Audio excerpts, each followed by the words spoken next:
would win in a fight? The Emperor of Mankind or Sigmar the Almighty? So it's finally come to this, Pauper Emperor versus a Chaos Fister himself. What would happen if these two paragons of humanity decide to duke it out? Well, before we start, let's lay down some groundwork. Also, I've been drinking and I recommend you start drinking for this video. Well, for starters, this is a mano-a-mano kind of fight. These two eternal badasses are going to be at their prime, going balls deep 100% of the time. There are no external factors, no meddling shitters like the gods of chaos, and no plot armor. We will be looking at their past glories and deeds, and based on what we find, we will come to a decision. Respectively, I am biased towards 40k, well, because it's obviously better, but I will do my utmost to be as neutral as possible and go completely off of facts. Now, we already know a lot about these two glorious combatants, but for those who don't, let's look at what they bring to the table and their past accomplishments. Starting us off is Sigmar Heldenhammer. The God King himself is a powerful Figmar. The God King himself is a powerful figure in the age of Sigmar. He's pretty much the ultimate badass, hence he gets the setting named after him. Sigmar as a man didn't give a shit when it came to the greenskins and the threat the orcs presented. He united the tribes of men and repelled back the green fucks. Once united, Sigmar founded the Empire in Warhammer Fantasy. Eventually, the flesh gave out and Sigmar the man would pass from history. Though he isn't really confirmed dead, and it is assumed that he ascended to godhood or whatever resembled a god in the old world. Sigmar himself would lay dormant for a fuck-ass long time and really wouldn't come back until the end times. During the end times, Sigmar would use a dying Karl Franz as his avatar, effectively turning Sigmar to the mortal world. Basically, this happens because Tzeentch, the chaos god of change, tried to pull a sneaky on Sigmar by bounding him to the winds of heaven. However, this completely fucking backfired, as once the Great Vortex was unbound, Sigmar would use Karl Franz as his vessel. Once reunited with Galmaraz, Sigmar would finally become whole once again. He started to destroy the chaotic fucks and would finally come face to face with Archaon the Everchosen. Archaon is the one who's destined to finally destroy the old world. Sigmar would last be seen struggling to keep hold of Galmaraz from Archaon's clutches as the world itself collapsed. However, this is the end time, so to sum up a lot of shit quickly, Chaos wins, the world has exploded, and Sigmar is beaten, his body clinging to a piece of the old world as it hurtles through space. Time would pass before an immortal star dragon would find the dead hunk of a man. Because the dragon was so lonely, he decided to resurrect the icy boy, and Sigmar was once again brought to life by swinging his big dick around. Sigmar would find surviving gods of the old world and use his charm, or his fist, to create a new pantheon, with himself obviously as the God King. During the Age of Mist, Sigmar would be going around being the ultimate badass, so Dracothian, that's the star dragon we just talked about, showed Sigmar the 8 realms. Sigmar would literally beat the ever-living fuck out of a realm serpent and even flex on the orc god Gorka Morka. Nothing could stop this fucking macho god. So before we get stuck in an endless loop talking about the lore, let's start talking about Sigmar's strengths, armor, and weapons.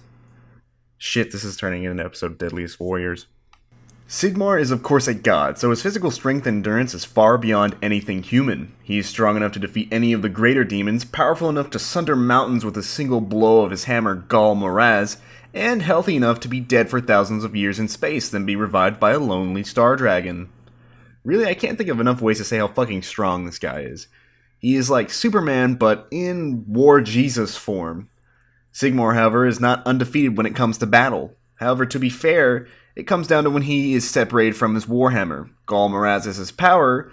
While he is a god, he still does have limits.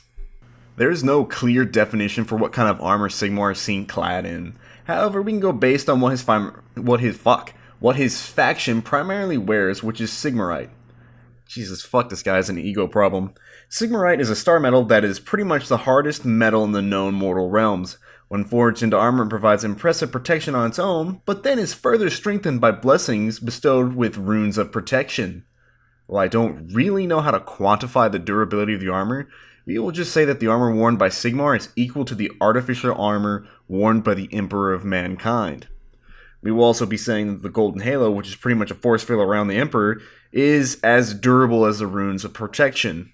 Sigmar's weapon needs no introduction. It is the Warhammer. Galmaraz, in all ways, the second half of Sigmar. a powerful warhammer that has lasted many ages, including the end times. Galmaraz is a beautiful weapon that has skull-fucked many a foe. This powerful hammer not only destroys, but can build. Wow. It's a hammer. Galmaraz was used to literally help forge the realm where Sigmar is currently cribbing at. So to say he's incredibly versatile is to say the least. So Sigmar is finally summed up. Let us move on to our other combatant, the Emperor of Mankind. The origins of the Emperor are mostly rumors to say the least, but every legend has its beginning. Before the Emperor was the Emperor, he was actually just a little sperm swimming around in his daddy's nutsack. However, when humanity was in its infancy, powerful shamans roamed across Earth, and were setting up some dank civilizations. During this time, the original 3 Chaos Gods feasted upon all the souls of dead humans, eagerly ripping them apart in the warp. Thousands of shaman came together and drank the poison Kool-Aid in a ritualistic suicide in order to pool their power together. This power was then transferred to a pregnant lady and into the body of a growing emperor. Somehow this early massive psyker suicide would create the immortal man, known as the Emperor. However, the impressive man would not use his power to dominate over humanity. Instead, he would keep to himself for many a millennium, only revealing himself when humanity needed him most during the Age of Strife. Coming out like the Avatar, the Emperor of Mankind would conquer the techno-barbarians of Earth during the pre-heresy days, then go on a massive fuck-all crusade with his sons to restore humanity to its rightful place as the best fucking race in space. The Emperor of Mankind is a god in his own rights, even though he hates religion, instead proclaiming the imperial truth, which is pretty much science and shit. Big Daddy E has led hundreds of battles, never once being defeated in battle.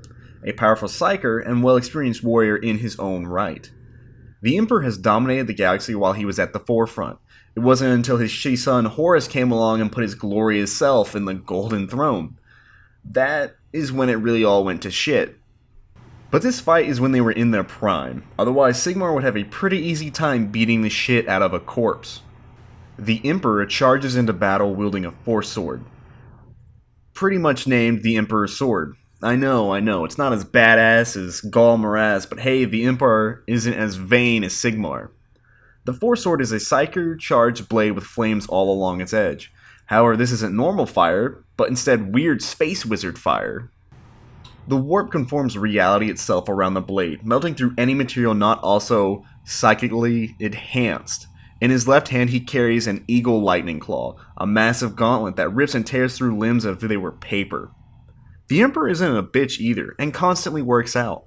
A famous story about how he, at one point, single-handedly beat a Catan star dragon, pretty much the most powerful being in existence, like it was his little bitch.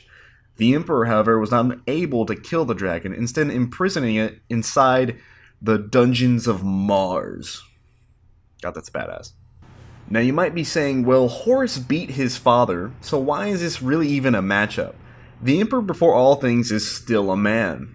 A superhuman badass space wizard man, but still a man. His compassion for his son is what led to his downfall, as he desperately tried to save his favorite son. It was with a heavy heart that he literally mind-fucked Horus's soul out of existence.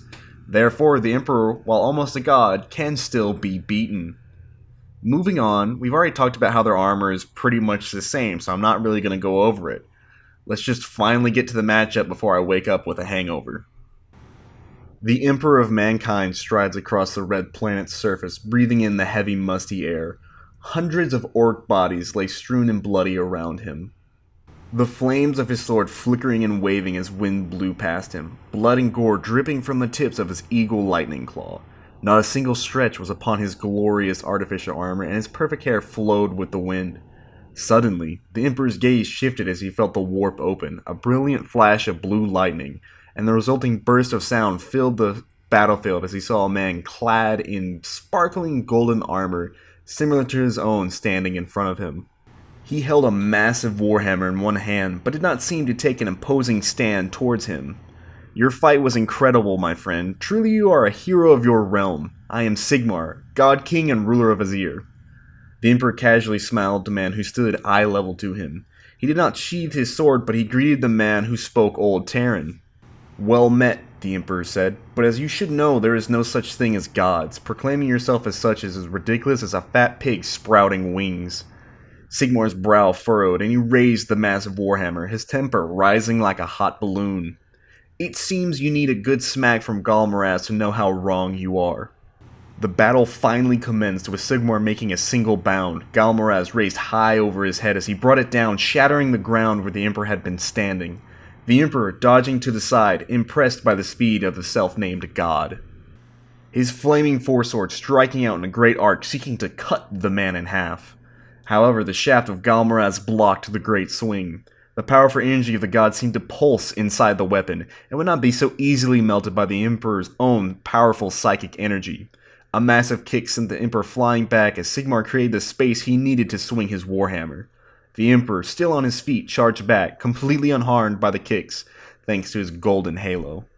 Sigmar swung his hammer over his shoulder, keeping the Emperor back at a distance so the massive claw on his left arm could not pierce through his range. The Emperor wasted no time, and entered into his own dance of death. His sword lashed out, and his lightning eagle claw arced with psychic energy, shooting a massive arc of lightning at Sigmar. The energy hitting the head of the hammer, ringing out as the holy steel easily blocked the arcane energy.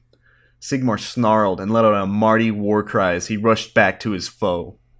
His speed near faster than anything the Emperor had come into contact with before. Conjuring up energies of the warp, the Emperor placed massive invisible weights to Sigmar's limb, slowing the God King enough to finally commence in a close duel with the Emperor himself. Sigmar's blows did not wane as he attacked relentlessly, even though his speed now matched the Emperor. Parry, thrust, pivot, slash. The dance between these immortal gods seemed to go on for days until finally Sigmar turned around the Force Blade, his right side taking a nasty cut as the blade effortlessly dug into his Stormcast armor. Galmaraz, however, plummeted into the Emperor's shoulder, cracking and sending the man flying once again through the air. His massive pauldron split, and he went slightly in pain as his arm felt close to breaking. The Emperor took a deep breath, as Sigmar pressed his hand on the cut, stemming the bleeding from the Emperor's force sword. The Emperor finally knew what he must do. Warp energy suddenly began to crack around him. Purple lightning seemed to shoot out but not touch the Emperor as his eyes seemed to burn with a fire Sigmar hadn't previously noticed. The weight on Sigmar doubled, no tripled, as he struggled to move when the Emperor charged at him again. He steadied himself as the Emperor came within striking range of Galmaraz. A massive pulse wave pushed Sigmar to the ground, forcing the God King on his back as the force sword struck downward, seeking to penetrate his heart. Galmaraz battered the sword away enough as to send the sword piercing into the ground next to him. Sigmar looked into the eyes of the Emperor, realizing he was dealing with another god of mankind. Light filled Sigmar's eyes, temporarily blinding him. Sigmar reacted with his warrior instinct, knocking the man off of him. The Emperor stepped around the man, constantly dodging the wild swings of the God King. His body reacting to the thoughts of Sigmar, and the Emperor whispering inside the God King's mind. Archaon the Ever-Chosen, seeming to appear and reappear around Sigmar. Sigmar roared greatly, finally losing his control as he swung his hammer wide. He finally saw the man known as the Emperor standing 30 feet ahead of him. Sigmar roared mightily again and threw Galmaraz with all his strength, his warhammer flying straight and true at the golden-caped man. The warhammer seemed to rip right through the Emperor's armor and chest, crushing through the artificial armor as though it was nothing. Sigmar smiled and roared another great battle cry as he looked at his dead enemy, the so-called Emperor of Mankind. Think again, dear friend. Sigmar's vision cleared, his eyes fixated on what he thought was the Emperor of Mankind, but instead just an illusion conjured by his enemy. The force sword pierced easily through the Stormcast armor, melting Sigmar's heart as he looked over his shoulder at the smiling Emperor. "You should have bent the knee," was the last whispers he heard before his soul was obliterated out of existence by the Emperor of Mankind. So, we did it. That's it, ladies and gentlemen. What I feel...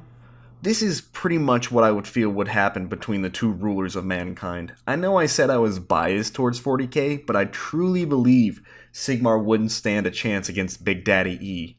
There's been multiple times where Sigmar has lost, namely between the duel with fuckboy Archaon.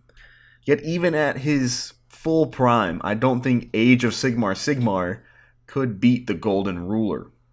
There just is a lot of stuff. I think the Emperor has a lot more deeds, and he also has, namely, 38,000 years on Sigmar. Okay, I'm tired, and this video needs to end. So, see you in the comment section. I love you, but not really.